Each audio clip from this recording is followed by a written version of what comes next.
Hello, everybody. Okay, I am your vice president for the group, but I'm filling in today because Danielle is in nice, cool, much more favorable climate of Canada. So she is leading the meeting from afar. Her picture's up on screen, and she's going to be taking a look at the folks that are coming in on Zoom. Folks on Zoom, I hope you can hear us all right. We've got a lot of people joining online and a lot of people here in the auditorium. I want to thank you all for coming. I'm Clay Dipple, the vice president of the ECA. I'm going to be presiding over the next two meetings. Canada's out of the country for a little bit. Excuse me, Danielle's out of the country. I'm reading off a laptop and then another little phone, so I want to make sure that we stay organized. We do have a full agenda today, and just to give people a little more time, we did delay the start of the meeting, so we'll try and keep things tight. We do have a board member election tonight to fill an open board seat, so that's why you may have already gotten a ballot outside. If you are coming in and you did not get a ballot and you live within the bounds of the Eastwood Civic Association, please feel free to pick one up front.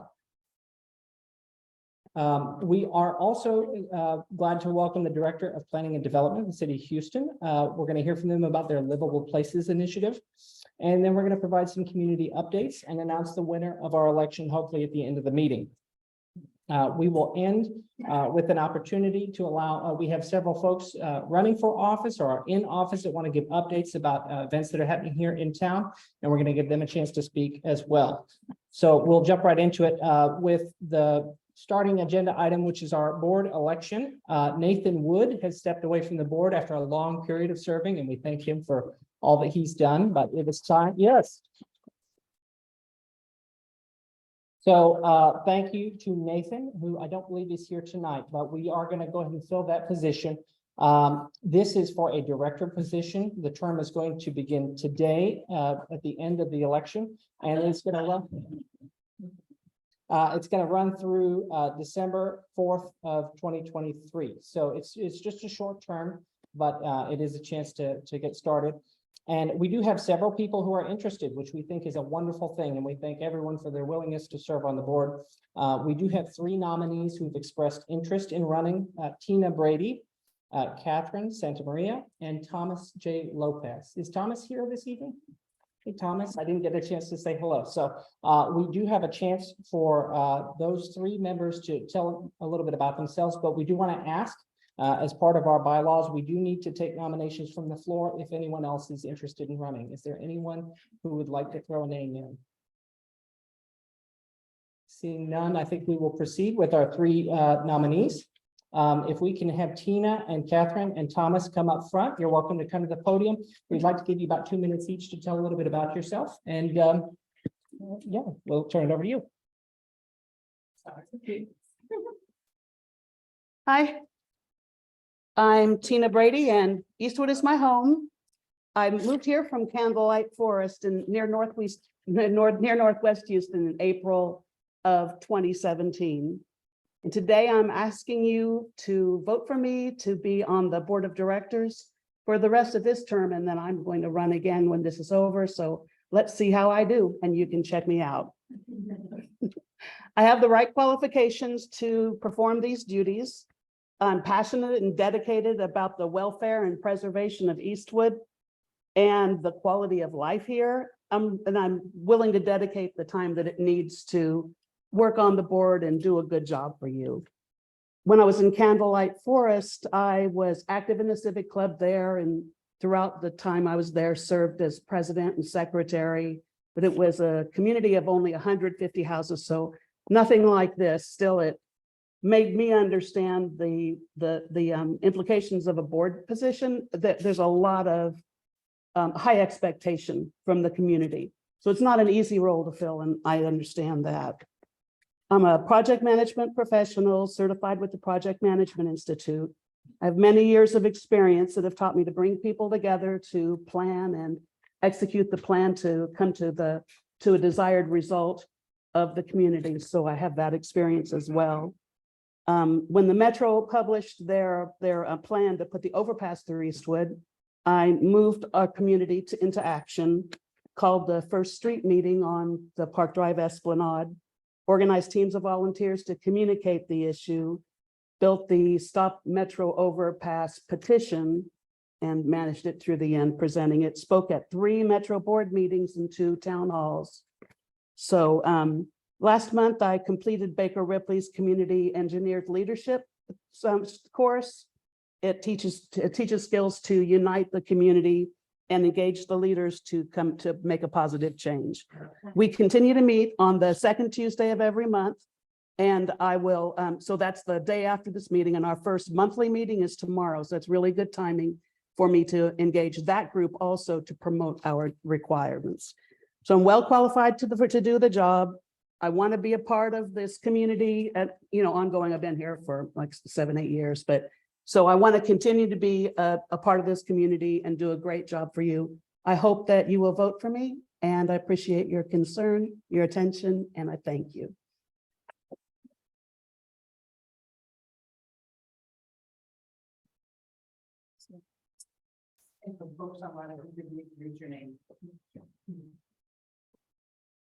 Hi, everyone. My name is Catherine Santa Maria. I'm a 13-year resident of Eastwood. Thank you for the opportunity to run for this board seat. The strong and active Eastwood Civic Association is a highlight of our area, and I'd like to get more involved in our neighborhood's work and share the love for the community that we all live in. My interest in serving on the board is simple: support the great work that's already being done and spearhead initiatives that can help the Eastwood community grow. Very broadly, I'd like to increase connection with our neighborhood and the East End community, support small local businesses and attract new ones to the benefit of the neighborhood, grow civic engagement through voter registration and participation, and continue to make Eastwood the best place to live in Houston. Thank you for your consideration.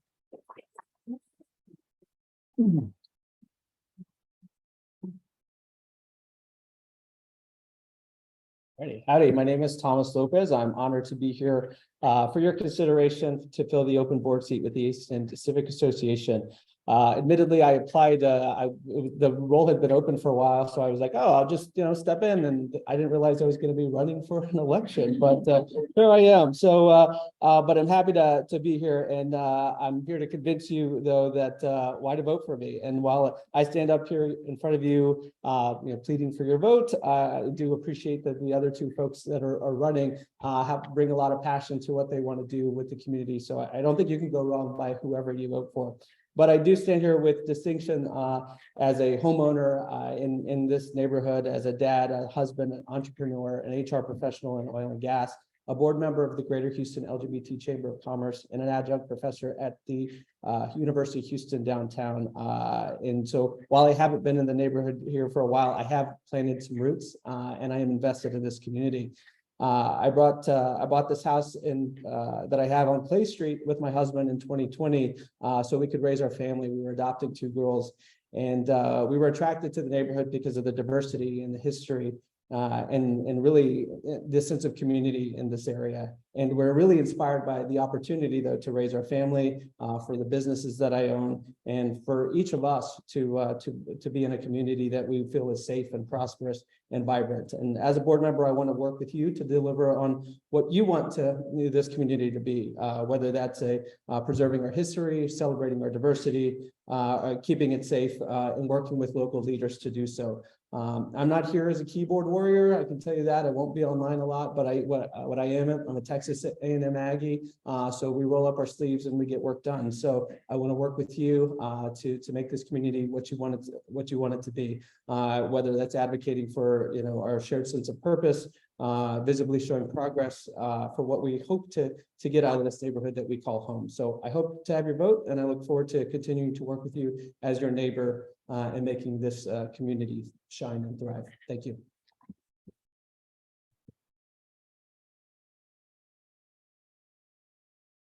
Okay, thank you to everyone who's, again, willing to serve. This is a wonderful thing to have competition, and there is no bad choice, like you mentioned.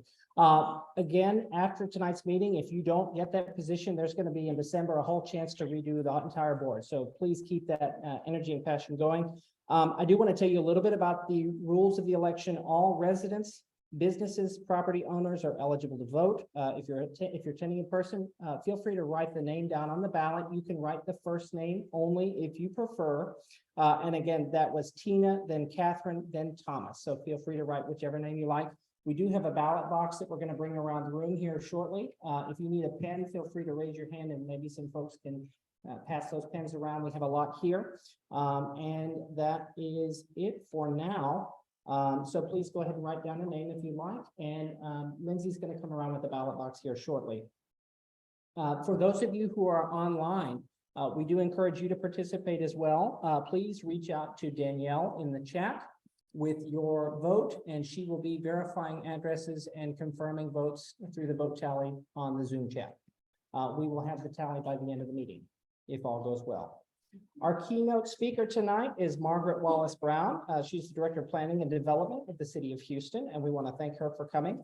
And joining her and supporting her in the audience is Sunny Garza, our own neighbor and Vice Chair of the Houston Planning Commission. So Margaret and Sunny are here today to tell us about the recommendations that came out of the Livable Places Initiative, which includes recommendations.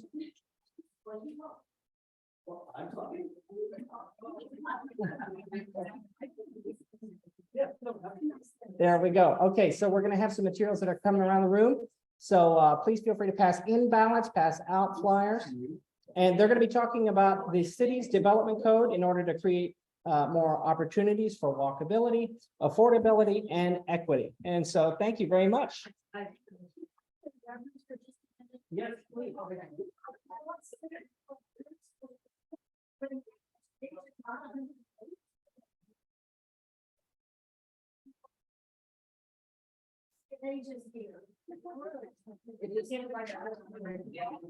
Just for the folks that are street. Okay. Good evening, ladies and gentlemen. I'm Sunny Garza. I'm your neighbor. I live at 4422 Walker Street. And I've been here in the Eastwood neighborhood for some 30 years. And I will tell you, I want to thank all of you that are here today because, especially this board, because they're doing wonderful, amazing work. And believe me, when you live in the neighborhood for 30 years, you see it happen. So one of the things that that Margaret Wallace Brown, who's the director of the planning department, is going to talk to you about tonight is things that really aren't associated with preservation so much, but they do help preserve a neighborhood. And that is something that we are all very, very interested in. And so Director Wallace Brown, if you would please. Yeah, thank you. Thanks, Sunny. I have to give a huge shout out to Sunny Garza. He is an amazing planning commissioner. I don't actually have any idea what we would do without him. So we let you all borrow him for a while. Where do I kind of get to my presentation? Anybody know? Oh, I'm getting it. Sorry. That's okay. Golly. I just want to come back here all the time. Okay, so I'm going to introduce the folks from the planning department that are with you today. One of them you may already know. He's your neighbor, Wilson Calvert, works with us every day. And so he, yeah, great resident of the East Side. And then Dipti Mathur. Dipti's our division manager for development services, and she's really the expert behind all of this. She, I won't be able to answer all of your questions, but she certainly will. So about 3 years ago, actually longer ago than that, maybe 4 years ago, Sunny and a number of planning commissioners started talking with the planning department about needing to update some of our development codes. And what we started realizing about 4 years ago was that housing in Houston was really on a trajectory to really get super expensive, and we wanted to look at what we caused in that problem. What are we doing with our development code? What are some of the things that our development code requires that is pushing some of the prices up? So from a staff level, we looked at a variety of things, and Sunny agreed to do a public process with us, and he and another planning commissioner, Lisa Clark, co-chaired what is called the Livable Places Action Committee. They were really clear about action because what they said they didn't want to be was another planning committee. What they wanted was to take all of those plans that many of you participated in for several years and identified things that we could implement in them and then turn that into action. So it was the Livable Places Action Committee. And so for 3 years, this group of residents and builders and developers and activists and university people all put their head down and tried to figure out what it is that we can do to help alleviate some of the costs of housing in Houston. So we came up with the initiatives that you're going to see tonight. Next slide, please. They had 3 major. Let's go back. Can you go back to 2? Yes, sorry, technical difficulties here. Okay, there we go. That Nope. one? Nope, the one before One. that. With the 3 colors on it.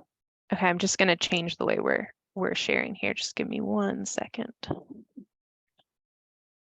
There we go. Recommendations they came up with had 3 primary hallmarks. They had to be equitable, they had to be affordable, and they had to be walkable. And so everything we did for 3 years, all focuses on creating rules that help increase the equity, help increase walkability, and help increase affordability across Houston. Next slide. What am I doing wrong? Just so they can hear you better. They can hear me. Okay. Okay, so examples. Most of these are similar to what you see in your neighborhood today. They are homes that have been built traditionally for hundreds of years in Houston. They're small. They're the one on the right is actually a 6-plex. The one on the left is actually about 1,300 square feet. They're just traditional homes. And we haven't been seeing a lot of those being built. I suspect in your neighborhoods, what you're seeing is 3-story, 4-story, more modern what is called townhomes, although technically they're not townhomes, but what we generically call townhomes. Next slide. So we wanted to make sure that we could do, what we came up with are basically 4 things that we're addressing, 4 needs that we see in the community. The first is secondary dwelling units, especially in the East End. Garage apartments are a great opportunity for property owners to earn extra income. They're also a terrific space when your kids are growing up and moving out of your house. Maybe they don't quite want to move out yet. They're in your garage apartment for a while. Or what was kind of in my case is when my parents could no longer live by themselves. If I had had a garage apartment, it would have been a terrific way for them to still have their independence, but I could keep a better eye on them. And so our rules right now really discourage garage apartments. And so one of the big changes we're recommending in Livable Places is that we really encourage the construction of garage apartments. We're going to increase their maximum size from 900 square feet to 1,500 square feet. Still a decent size. It's still going to have setbacks and all of that. So if your lot is very small, you may not be able to fit 1,500 on it. But based on the size of your lot, you can go up to 1,500, which is a good 3-bedroom home. And we also are going to address parking by requiring parking to be matched with the size of the home, not the number of bedrooms. What we find is that for garage apartments, often, if it is a family, it's usually a single parent family with smaller children. They don't need all the cars associated with what we currently require for garage apartments. So we're gonna link the size of the structure with the requirement for automobile. And if the current house has all the parking it needs, it's got a driveway and a garage, and it has all the parking that's required, and you have a less than 1,000 square foot garage apartment, you aren't going to be required to have another parking space. So that is going to ease the process a little bit for people to be able to build these garage apartments and take advantage of them. I'm going to take questions at the end, but I see some faces are like really quizzical faces, so don't forget your question, but I want to run through this quickly. The second thing we're changing, item number 2, is what we're calling multi-unit residential. And you all live in a neighborhood that has a lot of 4-plexes and 6-plexes.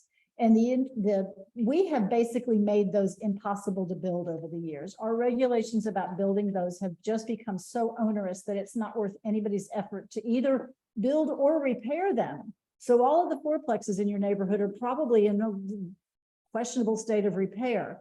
What we'd like to do is make these more available to Houstonians to build, because we believe that this is a great way to provide some affordable housing. It's also a great way for someone to live in one of the units and maybe rent out 2 or 3 or more of them. So we've not permitted one of these in a couple decades. And so what we're going to do is make it a little bit easier. We're going to reduce the driveway width for them, limit the size, the depth of them for 150 feet, because that's, if we're going to reduce the driveway, we have to limit the depth in order to make sure we have fire protection and life safety issues associated with them. But limit their height to be 30 feet. So they are going to blend more compatibly in with the homes that are in your neighborhood today. They're not going to be 4 stories. They'll be 2.5 at the most at 30 feet. And then again, set the parking requirements for them based on the size of the unit. So if you've got a 4-plex with 4 units that are less than 1,000 feet, you need 4 parking spaces. Right now, we would require 8 for that. We would require 8 parking spaces. So limit it to a reasonable number of parking spaces. And then for every unit that has more than 6, we would have 1 guest spot required so that people could have guests over and they wouldn't be parking on the street. When we first presented this to the first neighborhoods we talked to, they said, yeah, we don't want 8 plexes on our neighborhood streets. And so we went back to the drawing board and we said, can we somehow adjust this a little bit? And so the way it stands right now is for a local street, like McKinney is a local street in your neighborhood, you could only put up to 4 units in a 4-plex in it. But if you were on a major thoroughfare or a collector, you could go up to 8 units. Again, the 30 feet is going to keep it at a reasonable height, so it's not going to stand out like a sore thumb. All right, item number 3 out of 4 is probably the biggest change that this is one we don't really see at all in Houston, because basically we don't allow this at all. But courtyard development. In many cities across America, they're looking at what they call pocket neighborhoods or cottage courts or courtyard development, where you take a very small lot and you can put a small home on it. In Houston, every single home has to have access to the street. You cannot sell it fee simple as a single family home unless it has direct access to the street. So what we're going to change is we're going to say, if you want to build a little courtyard or a pocket neighborhood of smaller homes on smaller lots, as long as each of the homes dedicates 150 square feet of space, of green space, the courtyard space, then your homes in the back, those second and third rows, do not have to have direct street access. They could still be sold as single family homes. We've seen similar developments like this in Houston over the decades, but mostly they've been rental properties. And so this is a way to build home ownership for people. Again, this is one of the ways we can reduce costs. One of the most expensive aspects of building a home today is the cost of land. It can be upwards of 30% of the cost of a house. And if we can reduce the size of the lot a little bit in order to put a smaller home on a smaller lot, then we can reduce the cost of the home and make it more affordable for Houstonians. Again, they would have to have green space, 150 square feet per unit, 30 feet maximum. So they're small, they fit in with your neighborhood again. They've got required parking based on the size of the unit. The parking lot has to be in the back, so you're not driving down the street and seeing nothing but cars. You're actually seeing the homes, the front doors. The livability aspect of that is pretty good in that case. Again, these would require a guest parking space if you had more than 6. I'm going to talk about livability and front door on the street as we move on to the 4th one. So the next slide, please. Skip. Okay, stay on that. Nope, stay on that. Yeah. Okay. So the 4th thing we're changing is really not encouraging new style of development, but it's making the development that you see today more compatible with your neighborhood. We talked a minute ago about 4-story townhomes that possibly don't have front doors. This is the map, the streetscape that you've got in your packet. So don't try to read what's on the screen. It's too small to read. And for those in the those on the call, I think you could possibly zoom in. But what we're going to do is require that the townhomes that are being built in our neighborhoods today actually really focus on the neighborhoods that they're in. They provide a face to the street. Go to the next slide, please. Currently, what we see a lot of is townhomes that are shown on the left, a shared driveway where there is no face to the street. The person who lives in that townhome that's facing the street has no idea what's going on in the street. There could be a car crash in front of their home and they don't hear it, they don't see it, they can't be helpful, they can't be friendly. And so what we're doing is moving more towards what's on the right, requiring windows and a front door that actually face the street, so that if you're walking down the street, you have some connection with your neighbors. And not letting it be a brick or a solid wall that has no connection to the neighborhood. Just making it more friendly. Eyes on the street that supports the police department's crime prevention through environmental design program, which is all about increasing the ability for neighbors to see what's going on and to be better neighbors with each other and provide a better safety net for the neighborhood. So that's the change. That's one of the changes in this fourth category. Go to the next slide, please.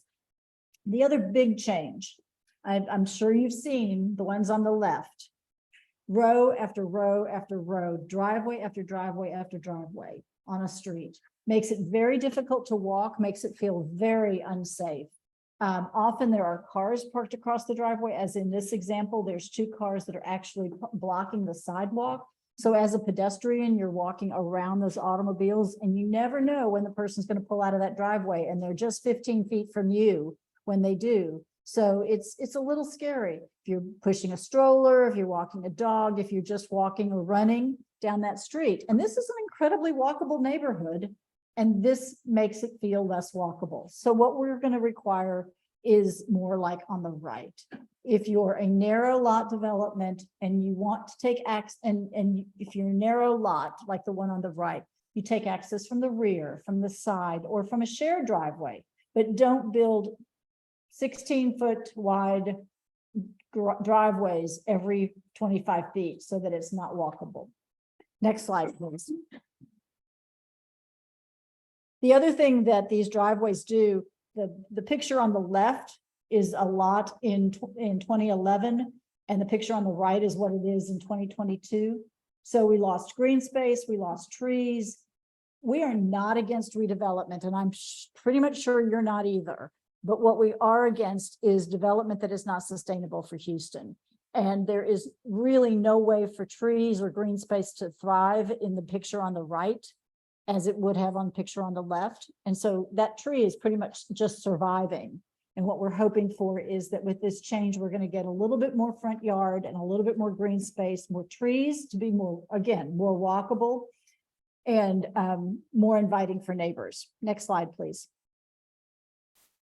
The other thing that these do is that these increase the impervious surface in our rights of way. And so what you see on the left, I say this all the time, if you can see it, that's water in that ditch. It hadn't rained for 10 days when we took this photograph. Now, it's not necessarily this development's problem that there's water in the ditch. It's probably something further downstream, further into the system. But the reality is every time we punch a hole in the drainage system in Houston, we have the possibility of having interference in our drainage course, where the one on the right has a ditch in front of it, but yet it hasn't interrupted it. It doesn't have culverts over it every 16 feet. And so it has it has an easier way for the water to run. Next slide, please. So again, more walkability, more accessible to the public. On the one on the left, we've talked a little bit about parking in this process. There's no way for you to park on the street on the left because that's everybody's driveways, where there is a place for you to park on the street on the right. We're not trying to push cars onto the street, but what we are doing is trying to make the public realm accessible to the public, not just one property owner. Next slide. And this is actually a photograph from 3rd Ward, but it's easy to do. People do it all the time. This is a rear driveway example. It's got a wonderfully uninterrupted streetscape. It's beautiful. It's beautifully walkable. Those trees are going to survive. This is what we'd like to see more of and less of the driveway interruptions. Next slide. And I'm going to show you. So this is kind of an example of, if you look at this carefully, the one on the bottom is what would happen to a streetscape if we did nothing. And the one on the top is what would happen to a streetscape with our proposal, which is no front loading driveways on properties less than 33 feet wide.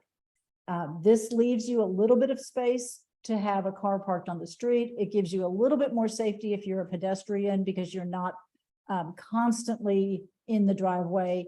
It gives us lots of more green space. There's place for trees. There's space for a front yard. And so the proposal is to not allow a front loading driveway on properties less than 33 feet wide. Right now, the limit is 25 feet. Next slide. Again, trying to get away from this. Next slide.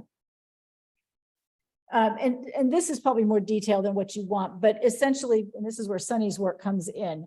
The ovals, the round ovals in this are 4 different proposals that the Planning Commission saw over a period of about 2 months, maybe a little bit longer than that. And so you'll look at the bottom of the screen, there's an elementary school and there's a neighborhood park. And every one of these proposals, this is 34 units, if I did my math right, 34 units of front loading driveways like the pictures we've been looking at. And the Planning Commission tried and the staff tried to talk to each one of these developers and said, you know what, you've got access, you can do a rear driveway. You get side access from a street. You could do a rear driveway, put front doors on the street, be much safer for the kids that walk to that school and the kids that walk to that park and the families that are coming from, behind you. And in every instance, the developer chose not to do it, and the Planning Commission had no authority whatsoever to make them do it. All we could do was ask. And so what we're asking, what we're taking to City Council is give the Planning Commission the authority to require front doors on the street, specifically when it's around parks and schools. And this is the most controversial thing we've got about this whole thing, is that the developers really don't like this idea. They don't want to be held to this. They have a product that they're selling and it's selling very well. And many Houstonians buy this product and they're very happy in it. And I'm going to tell you, I am one of them. I live in a front loading, not one of those pictures that we've seen, but basically like those pictures. And so I recognize that this is a very desirable product, but I also recognize that it's not a desirable product for the neighborhood. And that's where we really need to be able to say, what's more important to us? Is it one buyer or is it the neighborhood and what happens? And so that's where Sunny's had such great leadership. He and Lisa Clark and the rest of the committee have proposed this, where give the Planning Commission some authority to actually have a say in whether or not this happens across the street from schools or neighborhood parks or in your neighborhood. I think I've got one more slide to just hammer this home. Yeah, so this is a photograph of that area I'm talking about while it's under construction. The park is on the left and the homes are on the right. And if you'll just notice they're going to be nothing but driveways. And they could have done, because of these cross streets, they could have done rear driveways, rear shared driveways. And the developer simply chose not to. And it just doesn't make a good neighborhood right here. So that's my speech. Thank you for your time. I am more than willing to answer any questions you've got. Black shirt, gray shirt. I may be in the minority. Honestly, living in Houston for 20 years now, there are a lot of developments are absolutely horrible in all neighborhoods. They're just encouraging developers to do the maximum value product in a little box. So you end up like, it looks like a project. It's not a neighborhood. What can your committee do to encourage, maintain minimum lot sizes and just zoning areas for higher density mixed use areas if you want that kind of living, rather than changing what land is available and letting developers subdivide and create these stupid products for the most money? So that's a complicated question, and it's got a very complicated answer. And so I'm going to start with kind of a few layers. We don't have the ability to say this piece of property in this area should be high density residential and this should not.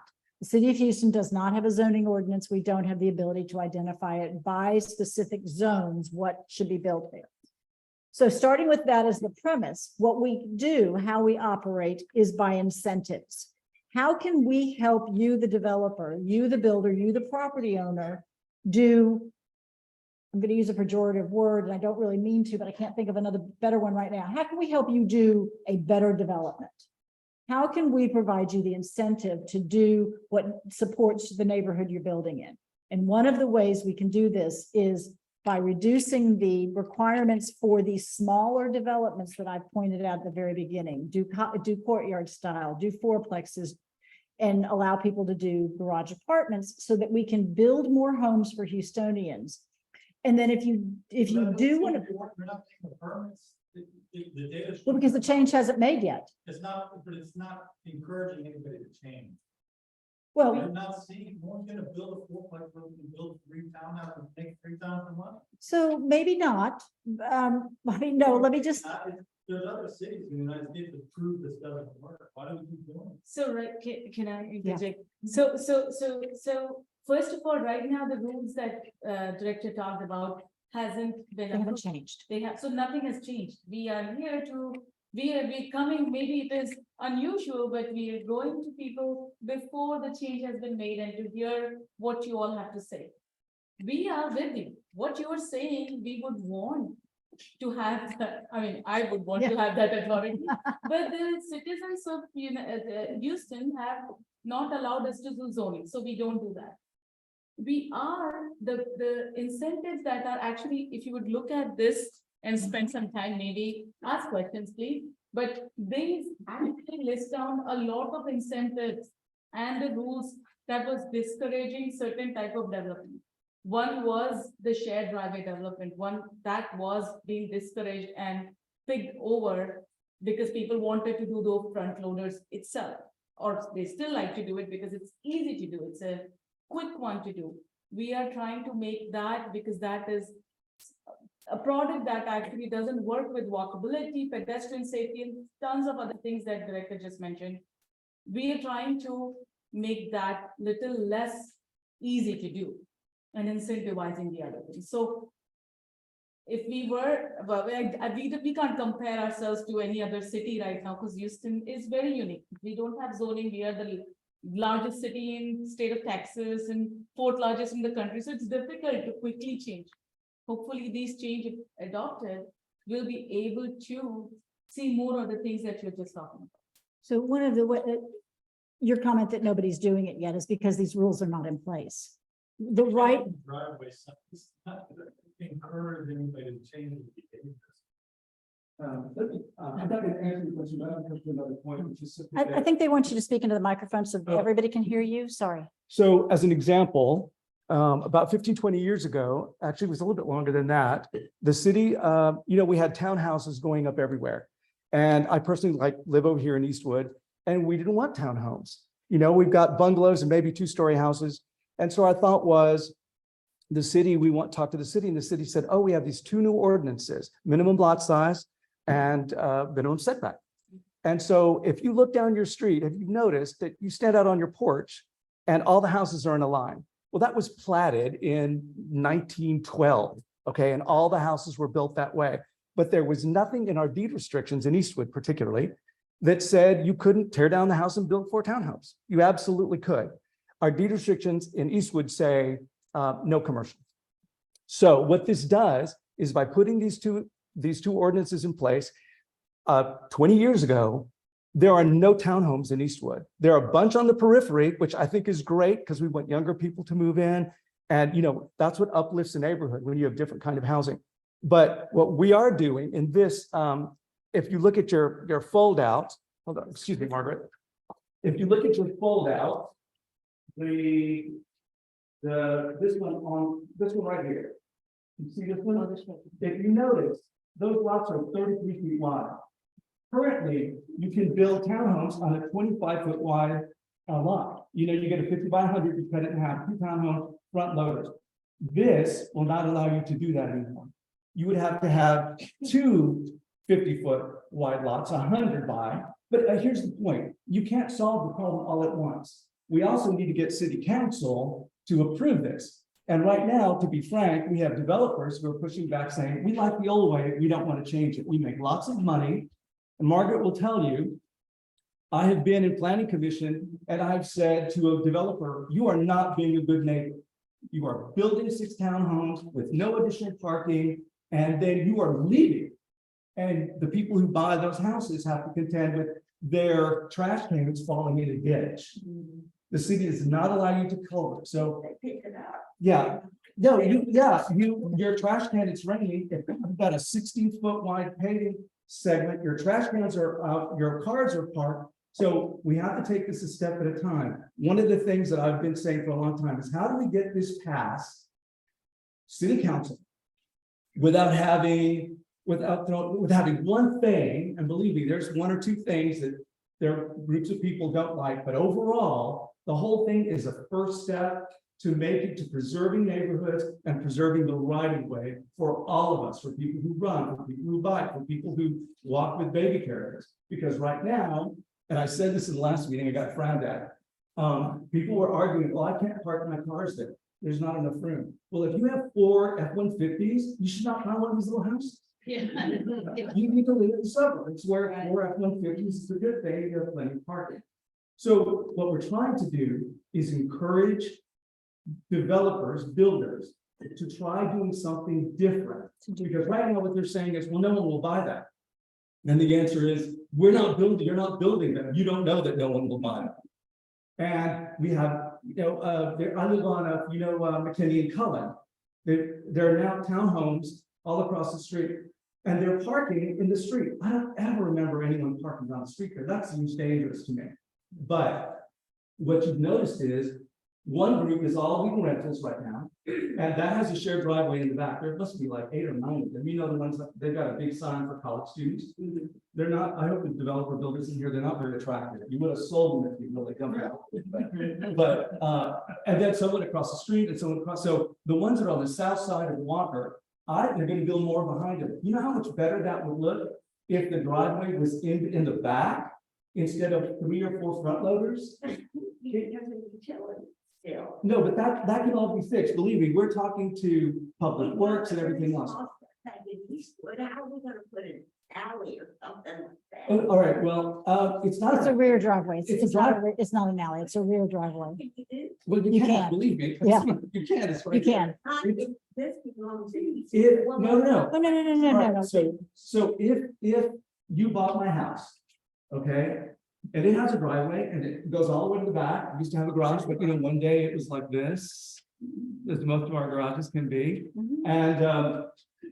And so what you would do is you would go, let's just say you would put 2 townhouses, you would simply keep my driveway, the first one would pull in this way, the second one would pull in behind it, which is a flag lot. You each have your own property, they're stacked, you park into the first one, you park into the townhouse, and homes built all over town, just like that. In Texas, we have egress, ingress laws. If these people don't have access, how do you get past your ingress, egress? They do. Oh, I think she's talking about the courtyard. No, I'm talking about The 2 houses. the 2 houses, Well, each property, if they're on separate Who's running? deeds, yeah, they're not No. one half yes, of. yes, I understand. How do you get past the ingress, egress laws of the state of Texas? Okay, but it's, all right, it's 2 houses on individual lots. Yeah. So you don't have a U-shaped driveway around your house, do you? Where you go in, go around your house and come out? No, you have one driveway to go in and one come out. What I'm saying is, with the state of Texas, and it's all property, you must say you have a lot, and you're gonna put one house here, one house here. Yes, This house has ingress, egress to the yes. street. This house, Yes, it does. Also does. Yes, it does. It does. It does. And should I- Okay. Can we, where's Yeah. the property? How do you separate one, 2 lots? Pull out names so that we can, so, because it's a shared driveway. because I'm gonna just talk forever. Yeah. No, so, Thank you. thank you. I don't know if we have. I mean, no, I mean. Issues to be addressed. Later. Oh, I see. Yeah. Yes, Just to wrap a bow around this, let me just say. The 3 of us standing up here couldn't agree more with you. Unfortunately, we can't put a halt to new development in Houston, nor do we really want to, because Houstonians need homes. This is an incremental step that we believe with the incentives built into this package will really take a big step forward and will alleviate some of what you think is a problem, that we all think is a problem. This is a big step forward for that. I know that my aunt lives on Labor in the hut. Mhm. I come from that part of town. And I am not kidding, they grow wheat and their garbage is not picked up because of these things. And there's not sufficient, and what this looks like, if you're even reducing the requirements, because I've been going through the ordinances a whole lot lately. For other reasons. And as I see it, if you don't give sufficient open space, I mean, this is saying you can have driveways everywhere. No. It's not. It's just- Well, and with that, and there's gonna be a lot of discussion on this. I want to keep the meeting kind of streamlined, and we do want you to be able to ask specific questions with the planning department. This is also not a finalized thing. Part of what the Civic Association is here to do is to encourage civic engagement. So we want, especially if you feel super strongly for, if you feel super strongly against, we want you to get involved. That's what our role is. This is going to be coming up in front of City Council. Today's objective is to put this out in front of you, to let you learn more about what's being proposed and what's being considered so that you can then weigh in. We're going to have contact information for everybody here tonight. So if you have follow-up questions or if you do want to better understand, we're going to have lots of opportunities as this goes forward. And with that, I wanted to thank you both for coming. And any other remarks? If you go to letstalkhouston.org, letstalkhouston.org, the second listing is Livable Places Initiative. So you'll see Margaret does a video. It's really impressive. She missed her calling, actually. Anyway, but if we go there, you can see the ordinance recommendations. So what we're doing is chapter 22 already exists, chapter 26 already exists. We're not writing new ordinances, we're tweaking the current ordinances to hopefully better suit our city as the city moves forward. Again, these front driveways, we're getting more flooding. This is not an issue that's really working very well. Our neighborhood, like I said, we were like, we don't want those. We stopped them from being built in our neighborhood with these ordinances. So I encourage you to take a look at this and see what you think. And there's an opportunity for you to get feedback on the website. So is there not, Margaret? Yes, please. So an opportunity, but again, I remind you that all of this has to go to City Council. And if we did everything that we wanted, I can assure you, it wouldn't pass. Because we could get so much pushback, it would never pass. And I've been saying all along, let's not throw out the baby with the dishwater. If there's something that is onerous or is not going to work, let's excise it now and not risk losing all the rest. So if we get 8 out of 10, I've been on this committee for 3 years. That's good. I'll be very, very happy. That is the way city government works sometimes. So anyway, I'm going to take any more of your time. Did you want to answer a couple of more questions? Yeah, there's a gentleman in. Yes, Yeah. go ahead. Did you? My ignorance. What is the difference between land and lot? I'm sorry, between that and lot. Land and lot. So the property, do you own a home? Do you own your home, sir? Do you own your home? Okay, the yard around the home you live in, there's a legal description for that yard, and that's called your lot. It's the land around your home. So it's kind of the same thing, but one's more of a legal term than the other. Does that answer your question? Can I talk with you afterwards, and I'll be happy to spend as much time as you'd like. From what I heard, when we looked at it, so a lot of us have new lot types that we've established. Yep. On our lots.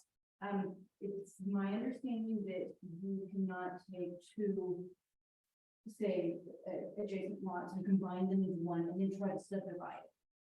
That's correct. If you've got a minimum lot size, whatever you do cannot be smaller than what your designation is. Okay, so for some of us that actually live on lots that are larger, Uh-huh. but not substantially larger, because subdivided into two.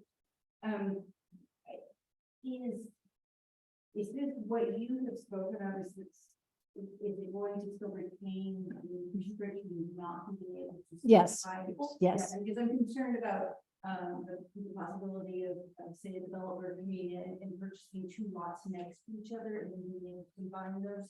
And then That's so- subdivide into three. Well, you could. So I just want to clarify. I think she said substantially larger lots. If you're substantially larger lots and you combine two, if someone divides it, it must still meet the requirements that you place. So if it is a 10,000 square feet minimum, they must meet the 10,000 square feet minimum. So, I thought.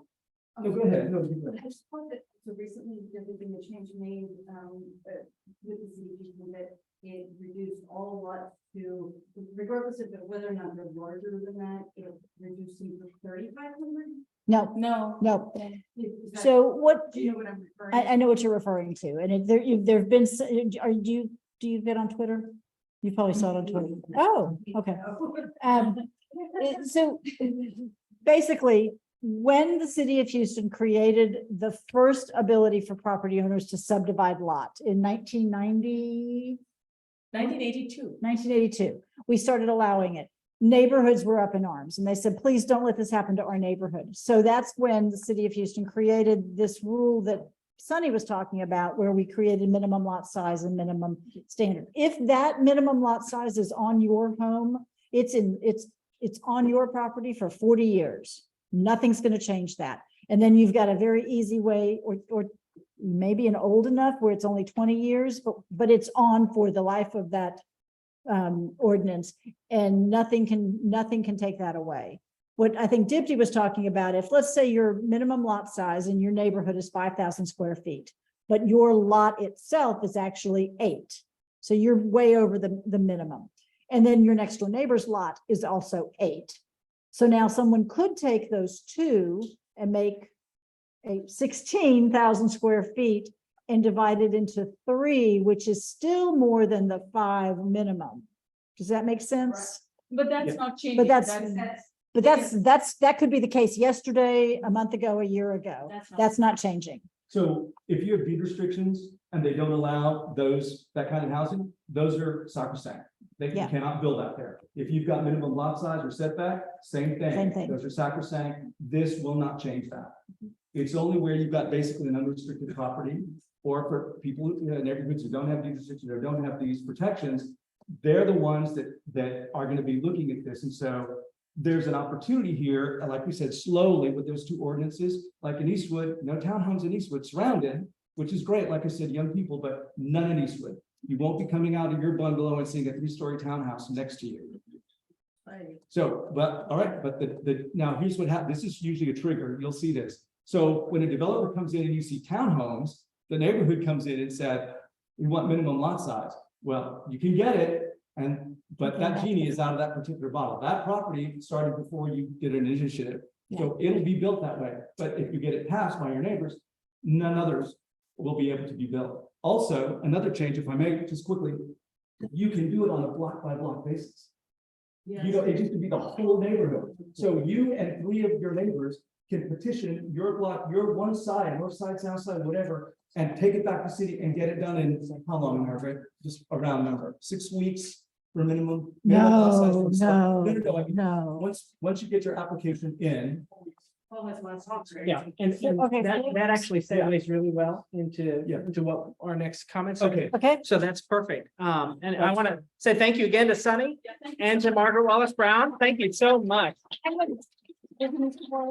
Livable Places, let's talk Houston.org and livable places, and you can get all kinds of information that you might come to.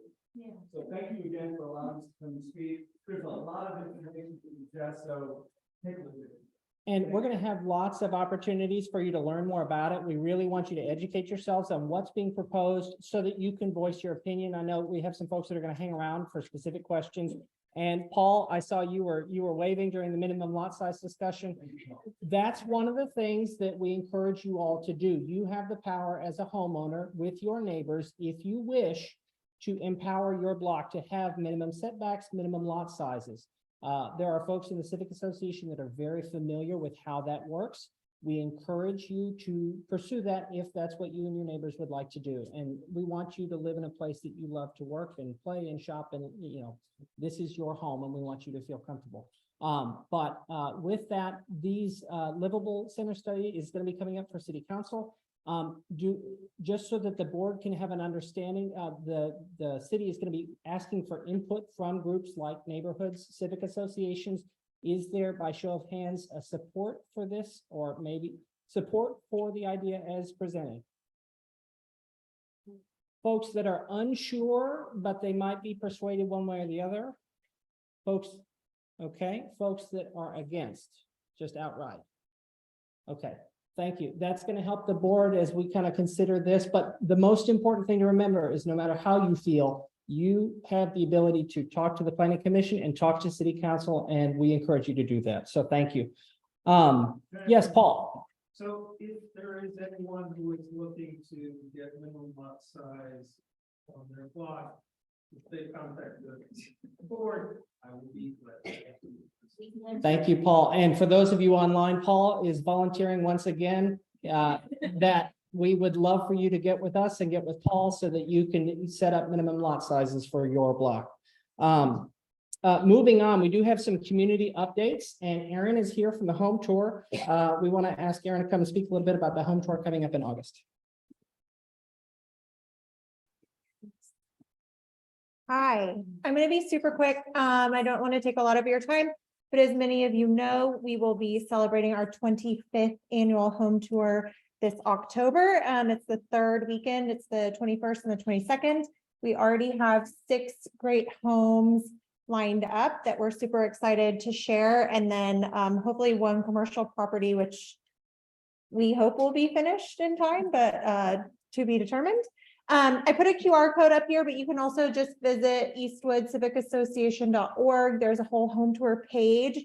And on there, you can find information about volunteering. We'll need close to 100 volunteers throughout the weekend. So that's all of you. If you volunteer, you get to come to the after party we have at Bohemia's. You get a free ticket to attend the tour, so you can go visit the other properties. We also will, the link is live to purchase tickets. They'll be $20 in advance. And then in honor of our 25th anniversary, there will be $25 the week of the event.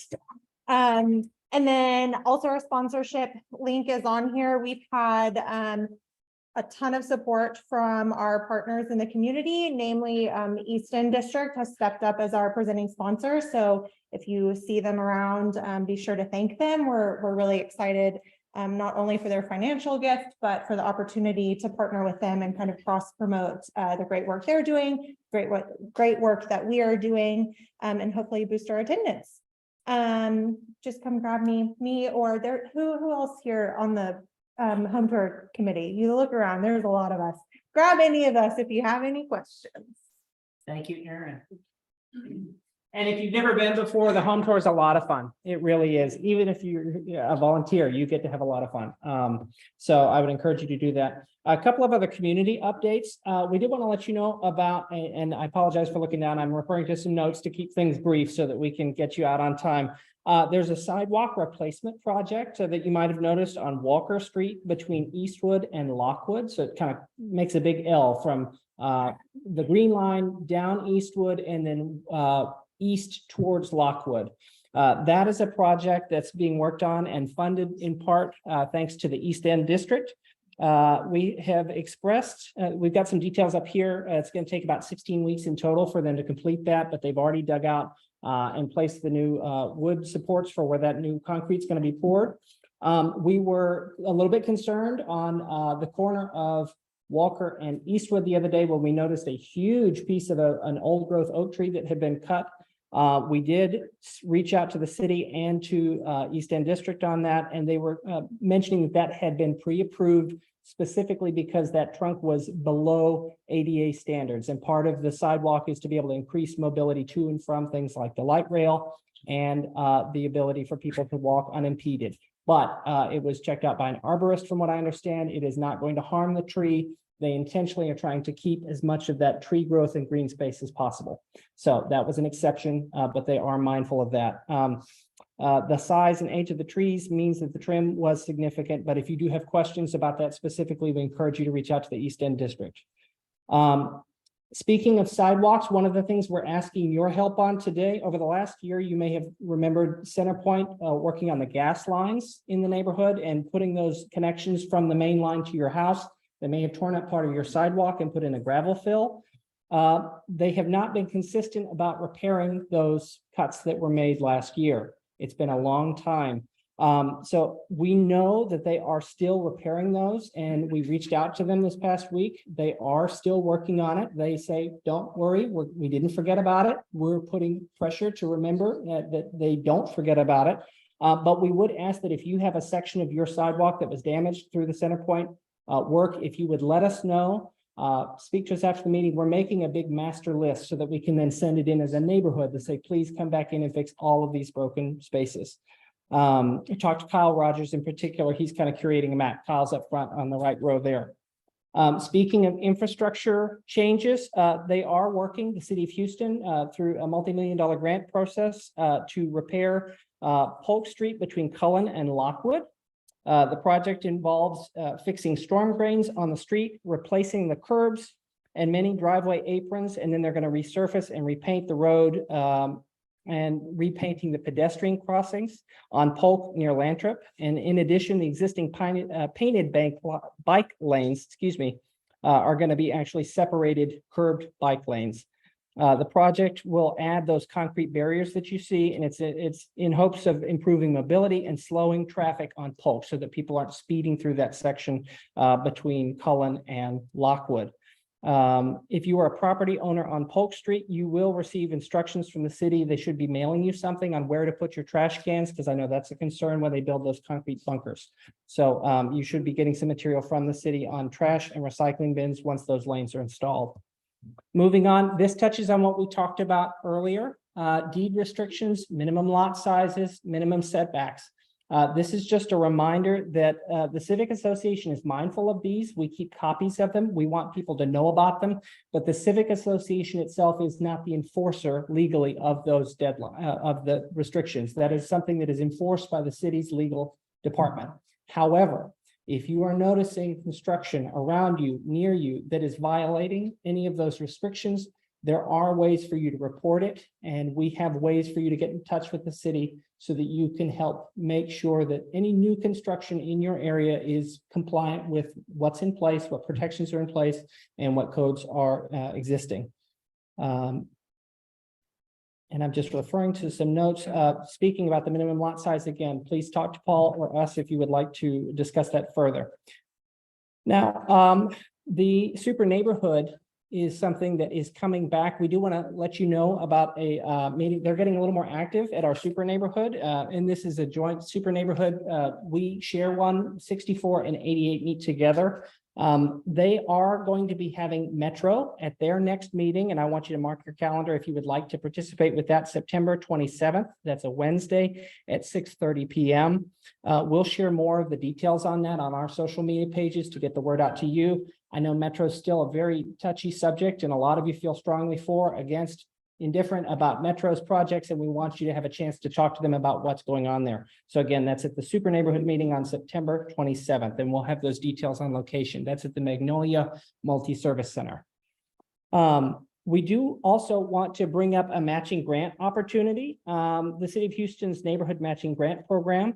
It offers matching, they're called micro grants, basically small projects ranging anywhere from $500 to $5,000 that can be granted to, neighborhood beautification projects, improvements, things like that. If you have an idea on some low cost improvements that might help Eastwood be a better place to live, civic associations are some of the groups that can apply for them. So we would encourage you to let the Civic Association know.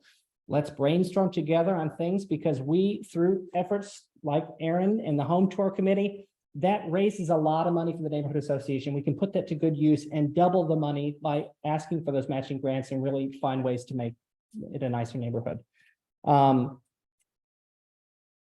I don't want to get lost. It's very tiny text here, so please bear with me. Just talk to any board member if you want to kind of brainstorm with us. Last year, when we identified this grant, we thought of a matching grant that could go a long way, specifically along Park Drive and the park there, the Esplanade. There have been a lot of ideas that have been bounced online about ways that we can beautify that space and make it a natural space, an enjoyable space. And a lot of you walk there every day. So just be thinking about that. That is where we do our National Night Out on Park Drive.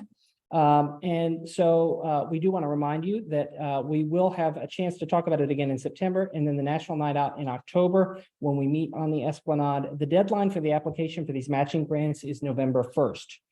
We have to identify, though, that we intend to apply for a matching grant by the end of August. So we do need to get on this quickly. As we go on in our slides, okay, we are now to our election results. I do have a final tally of our board election. So the thing has a drum roll. If we have a drum roll, we can have it now. Okay, our final tally for Mr. Lopez, we have 16 votes. For Mrs. Santa Maria, we have 17 votes. And for Ms. Tina Brady, we have 34 votes. So congratulations to Tina Brady. And again, we thank you all for being willing to participate. We're going to have lots of open seats come up in December. We encourage you to come back in just a few months when it's a little bit colder and cooler and not 100 degrees outside. Yeah. That being said, Tina's term will start today. Tina, you'll get some information by email about where we go from here. You said the grant application is before the end of this. So we have to tell them that we intend to apply by the end of August. We don't have to have the specifics of the project until later in the year. So, right. And then finally, we have had some very, very patient public officials who have been joining us today. We do want to have anyone running for office or who is in office who has a community update. We have a chance for them to give a quick, brief, minute 30, 2-minute max update for us, and that we should be out on time. But I did want to mention earlier, Carol Alvarado's office did have to get to another meeting.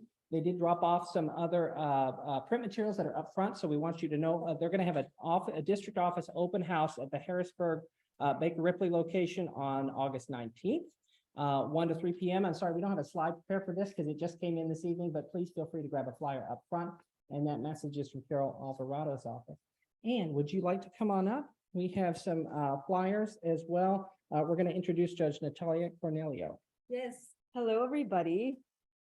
Good to meet everybody if we don't already know each other. I am Judge Natalia Cornelio. I am a district court judge. It's a county-wide position. It's a state court judge. I'm one of 23 felony judges that serves Harris County. So if there's ever a meeting in which it would be convenient or useful for me and some of my colleagues to talk to you about what the criminal district court judges do, we are more than willing and able to share. I do have an announcement, which is that I am hosting my court's second annual back to school drive pretty close by. It'll be at Wonky Power. If you all don't know where that is, it's on Navigation. We're hoping to give out 650 backpacks and supplies. We're going to be raffling 4 laptops.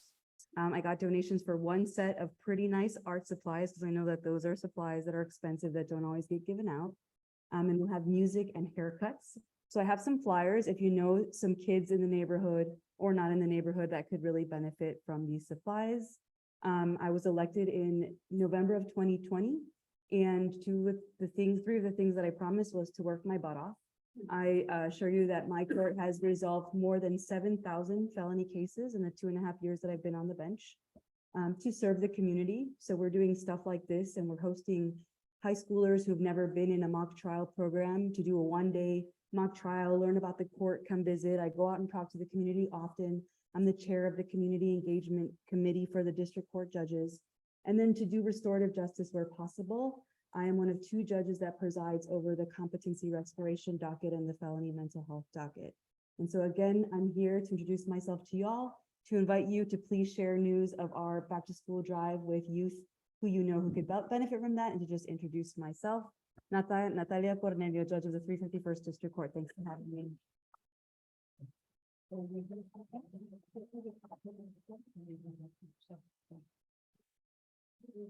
Thank you. And I do know we have some other folks. We have 2 folks online, and we have some folks in the audience. I recognize Casey Curry is here. Casey is running for city council.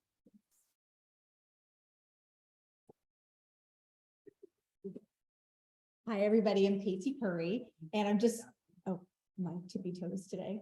I'm really excited to be here with you guys again. When I first announced that I was running for Houston City Council at large, this was the first meeting that I went to. I had just announced like days before, and you guys had a candidate forum, so it was super scary. It was trial by fire, but it was amazing, and it really set me off on a positive note. So I was very excited to come back and see you guys tonight. I have some friends in the room, which is always lovely. So just thank you so much. And again, it's Casey Curry, and I'm running for Houston City Council at large 3. Thank you. And is there anyone else in the room that would like to give a community update running for office? No. Okay. So we do have 2 online speakers. They're texting me from the tech booth, so to speak. Well, we have 2 elected officials or folks wanting to give a community update on the chat. Yeah, Clay, we're going to start with the Harris County Tax Office. So if Grace or Mei-Ling want to unmute, I know it's difficult for folks in the room to hear, so we got to be as quiet as possible and speak as loudly as possible. Grace, go ahead. Okay, can you hear me? Yes, we can hear you. Okay, that's good. Hi, good evening, everyone. And I want to say thank you to Ms. Danielle and Ms. Lindsay for giving me this opportunity to speak in this meeting. And I am Grace Huang, and I'm an outreach representative from Harris County Tax Office. And my colleague, Ms. Mei-Ling, is also in this room with me, and she is going to help me out in the chat room. And Ms. Mei-Ling and I are here on behalf of the Harris County Tax Office, of the Office of Ann Harris Bennett, Harris County Tax Assessor and Collector. So tonight I have 2 things that I want to share.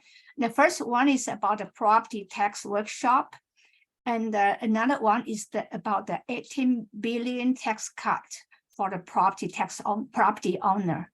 So first, we have been conducting the property tax workshop for organizations and communities events. And this workshop mainly talk about exemptions on property tax and explains how the exemption impact your tax bill, how this bill can save you money, and how to pay your property tax, and also like how we calculate your property tax. And this workshop is about 30 minutes, and it is free. We are more than happy to bring this workshop to organizations in your community at your request.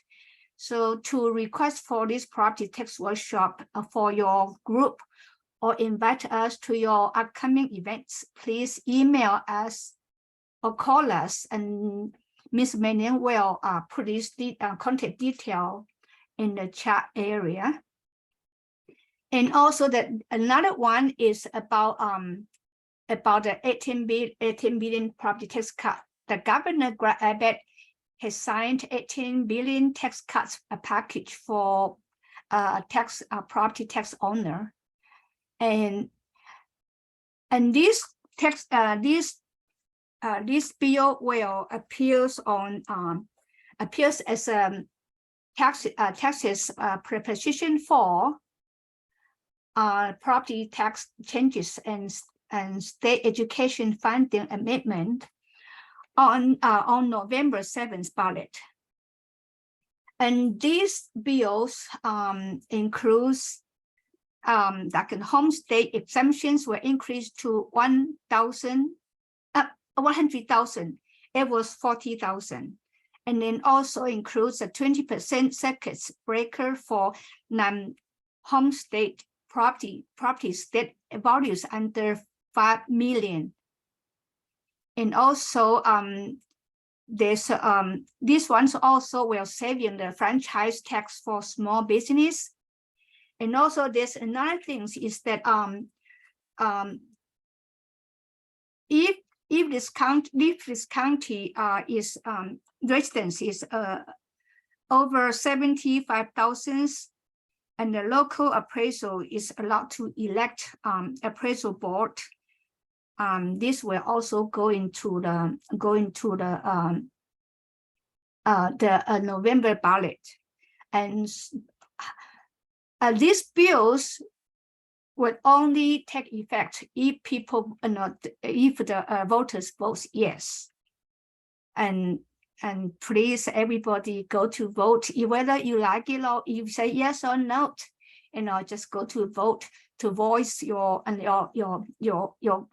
to voice your what you think and what you want. And this is I'm done.